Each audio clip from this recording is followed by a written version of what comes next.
Assalamualaikum warahmatullahi wabarakatuh. Perkenalkan, nama saya Nabil Fiarida dengan NIM 151240075 dari Teknik Geodesi dan Geomatika. Di sini saya akan menjelaskan tentang karya tulis dari kelompok kami yang berjudul Potensi Energi Panas Bumi di Indonesia dengan kajian awal berdasarkan data vulkanologi. Latar belakang dari karya tulis kami yaitu Indonesia memiliki potensi panas bumi besar karena berada di cincin api Pasifik dengan banyak gunung api aktif. Namun pemanfaatannya masih terbatas akibat kendala geologi, teknis, dan kebijakan. Kurangnya integrasi data vulkanologi juga menghambat eksplorasi. Penelitian ini bertujuan untuk mengkaji hubungan vulkanologi dan potensi panas bumi untuk mendukung eksplorasi yang lebih efektif.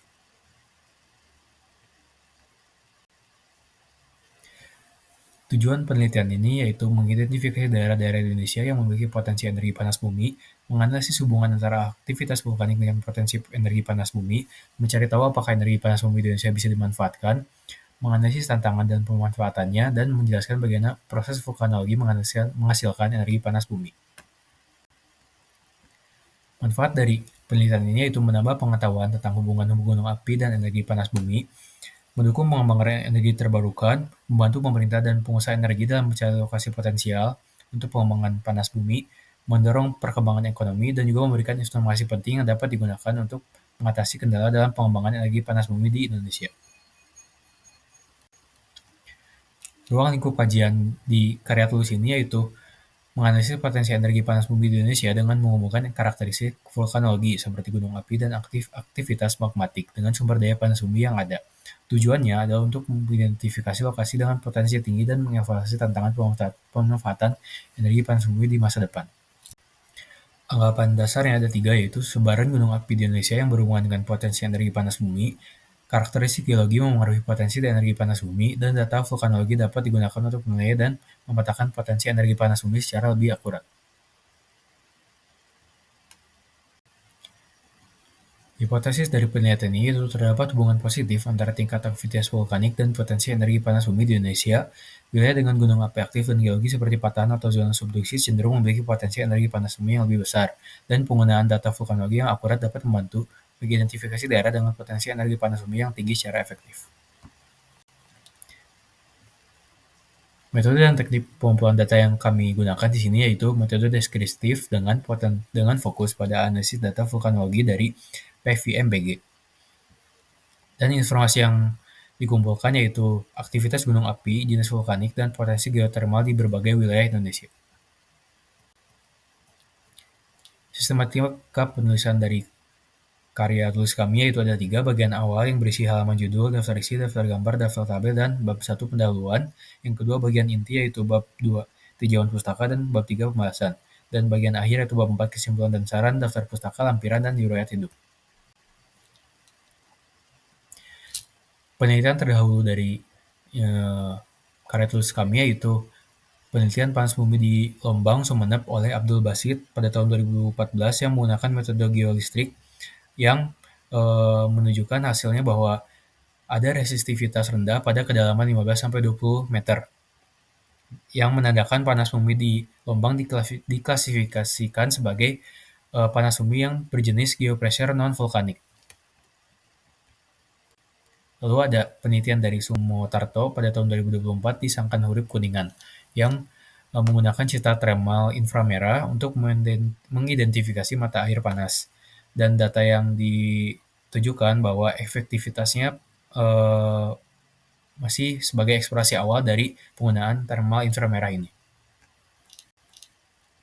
Landasan teori dari penelitian ini yaitu Indonesia memiliki sumber potensi panas bumi besar yang berada di cincin api Pasifik dengan banyak gunung aktif, yang dimana potensi ini juga tidak hanya terbatas pada daerah vulkanik, tapi juga ditemukan di luar zona aktif seperti Lombang, Madura. Lanjut ke pembahasan. Yang pertama ada konteks geologis hubungan potensi panas bumi di Indonesia, yang hubungannya berada di 3 lempeng tektonik yang membentuk zona subduksi aktif dan banyak gunung api yang menciptakan kondisi ideal bagi sistem panas bumi. Dengan potensi yang punya cadangan panas bumi terbesar kedua di dunia atau kurang dari 10%, hambatan utama dari potensi panas bumi Indonesia itu sangat kompleks, terutama di keterbatasan data bawah permukaan dan kendala regulasi.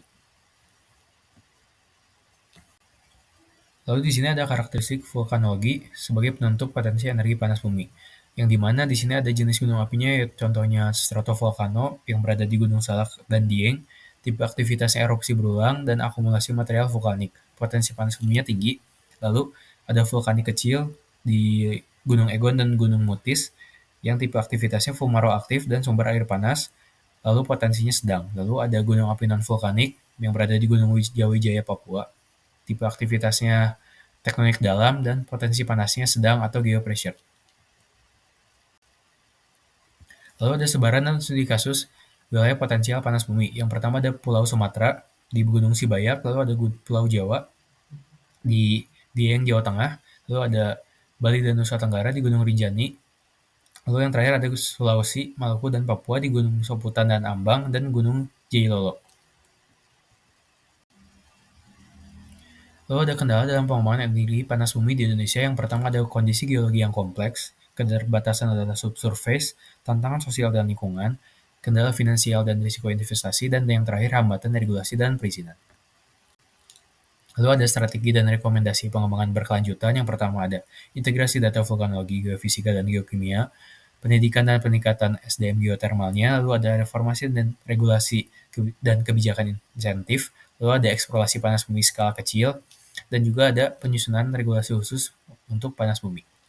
Lalu yang terakhir ada investasi bersama oleh perusahaan swasta. Lalu ada urgensi pengembangan energi panas bumi yang sangat penting bagi Indonesia karena potensinya besar namun baru dimanfaatkan sekitar 9,6%. Sebagai energi bersih dan stabil, panas bumi dapat mengurangi ketergantungan pada energi fosil dan menekan emisi karbon, mendukung target net zero 2060. Selain itu, panas bumi juga berdampak sosial ekonomi positif, khususnya di daerah terpencil. Kendala-kendala yang tadi sudah disebutkan itu dibutuhkan untuk memperbaiki kendala tersebut agar bisa optimal dalam pemanfaatannya. Jadi kesimpulannya yaitu Indonesia yang memiliki potensi panas bumi sebesar 2,39 GW didukung oleh letaknya di cincin api Pasifik yang kaya gunung api aktif dan karakteristik vulkanologi seperti gunung, struktur geologi, dan manifestasi permukaan menjadi indikator utama potensi ini. Integrasi data vulkanologi, geofisika, dan geokimia efektif dalam memetakan cadangan, namun pengembangannya masih menghadapi tantangan seperti kondisi geologi kompleks, data terbatas, biaya tinggi, dan regulasi. Solusinya adalah pendekatan multidisiplin, teknologi seperti AI dan remote sensing, kolaborasi investasi, peningkatan SDM, serta penyederhanaan regulasi. Dengan strategi tepat, panas bumi bisa menjadi sumber energi bersih yang stabil dan berkelanjutan. Lalu ada sarannya yaitu integrasi dari data spasial spesifik untuk eksplorasi yang lebih akurat. Lalu ada perjelas analisis kebijakan dengan solusi konkret, terutama terkait perizinan dan insentif. Lalu ada perluas bahasan kompetensi panas bumi non-vulkanik guna memperkaya perspektif, tinjau dampak lingkungan dan sosial secara etis dan berkelanjutan. Lalu ada yang terakhir, dorong adopsi teknologi geofisika dan pengeboran mutakhir untuk efektivitas lapangan. Mungkin cukup presentasi dari saya dan karya tulis yang kelompok kami buat. Wassalamualaikum warahmatullahi wabarakatuh.